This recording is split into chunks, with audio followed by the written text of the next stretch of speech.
Hello guys, so this is Jan3 with you, co-founder of Coins Telegram, and we are in Lugano at Plan B conference organized by Bitfinex, Teza and Polygon. And here our guest, Samson Mow. We had him before in our documentary film from El Salvador. And he is actually the architect of Bitcoin bonds in El Salvador. He's ex-chief strategy officer of Blockstream, and now he started his own company, Jan3, and working on hyperbitcoinization. That's right. Thank you, Anna. So great to have you, and can you tell us how did you get involved into crypto? When did you discover those fields? Well, I first read about Bitcoin online, maybe in 2013, and then actually 2011, and I got into exploring it in 2013, trying to do some mining, but it was too late to mine with my laptop at that time. But I did set everything up. But then I dropped it again for maybe a year and some odd months. And my friend was running a Bitcoin exchange in China at that time called BTC China. So I ended up starting off as an advisor, and then I joined as COO, and I was running the exchange and the mining pool for a number of years. And then I joined Adam Back at Blockstream. How did you meet Adam? I met him during the block size wars or the scaling wars. We were trying to keep the protocol unchanging, which meant you had to fight against the big blockers who are trying to change the protocol and make the blocks bigger. And as well, what was your first impression about Bitcoin when you discovered it, and did you get immediately into this business? Well, I thought it was really interesting in 2013 because I was reading an article about mining, and that was when it really clicked for me. So previously when I heard about it, it was just in the mainstream media, and they're just saying, Bitcoin is for criminals and for buying drugs and things like that. So it wasn't until I understood the mining process that I really understood it is decentralized and permissionless. Anybody can mine. So there's no central group changing the code or dictating what happens or changing the monetary policy. It is set in stone, and people participate and can access Bitcoin. Yeah, and were you in Asia or in Canada back then? I was in China then. And when did you move out? Did you move out from China because of this bans on crypto? I left China in 2016, towards the end of 2016. That was roughly around the time when I joined Blockstream. But I had planned to move back to Canada anyways, but it was also at the same time that the Chinese government was cracking down on crypto exchanges. It has been always cracking down. Well, that was the final crackdown for the big exchanges. So we were one of the big three. It was BTC China, OKCoin, and Huobi. And now you started your own company, Jan3. Can you tell more? Why did you decide to start it? What exactly do you do? And why did you select such name? Yeah, so let's go from the last part. So Jan3 is short for January 3rd. I guess so. For the Genesis block. So there's the embedded timestamp from the newspaper, The Times, Chancellor on brink of bailout, so January 3rd, 2009. So that was the beginning of the Bitcoin blockchain, or the Genesis block. So we just chose that name. I think it was interesting that no one took the name, so I just grabbed it. And I think it's a nice poetic name. So Jan3's mission is to accelerate hyperbitcoinization. We want to increase Bitcoin adoption around the world. We're achieving that in two ways. One is working with governments and politicians and regulators at the top level, trying to educate them about what Bitcoin is, what crypto is, and what stable coins are. The other part is going more grassroots through our Bitcoin wallet called Aqua. This was a project started at Blockstream, and I moved it over to Jan3. So we've been rebuilding the wallet and making it more accessible with more integrations, but it is a Bitcoin and Liquid wallet. So stable coins like Tether are in Liquid. So what we're going to show is you have Bitcoin and then stable coins, USDT, and then Lightning. So it's basically you have your savings account and then your checking account. But we hope to get mass adoption of this in Latin America. I've got a very strong team. My marketing director is from El Salvador. So we plan to go at the Latin America market pretty hard. Do you go quite a lot to El Salvador? I've been a number of times. And I've done a number of trips around the region to Guatemala, Honduras, visiting Prospera. It's a free private city. And I'll be in Argentina next. And what is potential of all these smaller Latin American countries in adoption of Bitcoin or stable coins as legal tender? It's still early to say, but I think there is a lot of movement in every country. Everyone is thinking about Bitcoin. Everyone is watching El Salvador and seeing what's happening. I think once El Salvador does the Bitcoin bond capital raise and they're successful, it should trigger an avalanche of interest in the region because they'll understand that they no longer need to borrow from agencies like the IMF or anything else. They can just raise capital through a unique instrument that is backed by Bitcoin. And you as well, mayor of Bitcoin City?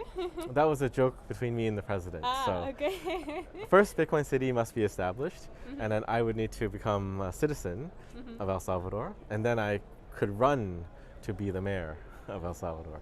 But would you vote for me when the time comes? I probably need to be as well El Salvador citizen to vote for you. You should. So what's the process now of getting citizenship in El Salvador? Because I know there was something like you need to invest in crypto in real estate, or you just need to invest into Bitcoin? Yeah, so they announced that there was an investment program with a 3 Bitcoin quota. So you have to invest 3 Bitcoins. But they haven't formally released the investment scheme yet. But what we need is to have the laws passed. So we're waiting for a number of laws. Everyone is waiting. Immigration reform that would allow you to do things like citizenship by investment. We're waiting for the new digital securities laws that would allow El Salvador to do the Bitcoin bond raise because they need to launch these new digital securities laws. And I think a lot of people are also waiting for a number of other things too, sort of the setting up of Bitcoin City, because it does not exist yet. I think there will be a set of laws about a special economic zone that will establish the city. And generally, do you see that a lot of companies came to El Salvador after the announcement of Definitely. Bitcoin I mean, we are a Salvadoran company. Jan3 has an entity in El Salvador. Bitfinex has set up an entity in El Salvador as well. And I know a number of other companies. Everyone is going to El Salvador right now. And this is why the economy is growing rapidly. And with Aqua, do you try to substitute the Chiva wallet? No, Chivo will allow free conversions. I think their main goal is to provide a service to the people, whereas for Aqua, we are a for-profit company still, so when people are doing conversions, there will be a small fee. And as well, you have another gaming company. You're CEO of Pixelmatic and have Inflit game. Can you tell more about this and why do you see the potential in blockchain gaming? Yeah, so I'm the CEO of Pixelmatic. We're developing a game called Infinite Fleet, and it's being published by Exordium. Exordium is a game publisher, so it's basically licensing the game, and it'll derive all the revenue generation from the game. It is launching a security token, which does a 20% profit share. So you can actually be a player of the game and invest in the game too. And I think that's a better model than a lot of the metaverse type games where they want you to invest, but you're investing in digital real estate, which is not really an investment. And I think a lot of people that did sandbox or whatever investments didn't do very well. So it's better to... with every investment, probably if somebody got on the top of the market, everybody doesn't do that much well. Well, we'll see. But I think it's better to firmly establish that this is a security and you're investing in a Luxembourg-based investment vehicle. And there's no ambiguity, right? You're not investing in NFTs. You're not investing in digital land. You're investing in a security and you have a profit share. So that is the security token part of the game. But then the game itself is also using Liquid, the Bitcoin sidechain that was launched by Blockstream. So we're using Liquid to issue a game currency. So this, I think, will be one of the first games that uses Bitcoin sidechain to have a game currency. So imagine World of Warcraft Gold, but with a Bitcoin sidechain behind it. So the players can receive their game currency and keep it in their own non-custodial wallet. And the game also has NFTs, but we're not making NFTs just for the sake of NFTs. There is a reason for it, which is you can do atomic swaps between the currency and the NFTs on Liquid. So an atomic swap is just a trade that executes all at once or not at all. And what that allows you to do is have these trades with people you don't need to trust, and there's no counterparty risk. So in a lot of MMO games, you have to send someone the money first, and then they'll send you the item.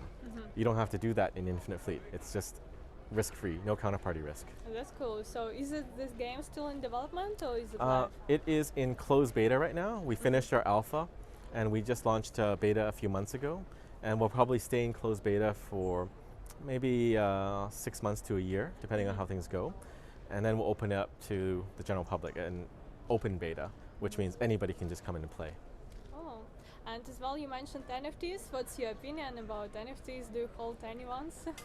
I will have some from Infinite Fleet, but generally no. Actually, no. I have some from Rare Toshi, which is a NFT art site built on Liquid. So it was launched so that Bitcoin artists don't need to use Ethereum or any other chain. They can do it on Liquid, which is a Bitcoin sidechain. So you're just creating and minting with Liquid Bitcoin, which is just Bitcoin. And can you share as well what's next for you for Jan3 and Infinite Fleet? Yeah, so Jan3, we're just plugging away at nation state adoption. I brought on His Royal Highness Prince Philip, who you talked to earlier, as my Chief Strategy Officer. So I need additional support to push this initiative and get more countries on board. I can't really do it by myself, so I'm building up the team still. But we are doing a lot of outreach in a lot of different regions. We're going on a trip to Argentina and then El Salvador and possibly one more country. So there's a lot of stuff on our plate there. And then for Infinite Fleet, we're just getting ready for our security token raise on the Bitfinex Securities platform, probably sometime next year, early next year. That's great. Good luck with that, and thank you for such interesting conversation. Yeah, thank you very much for having me.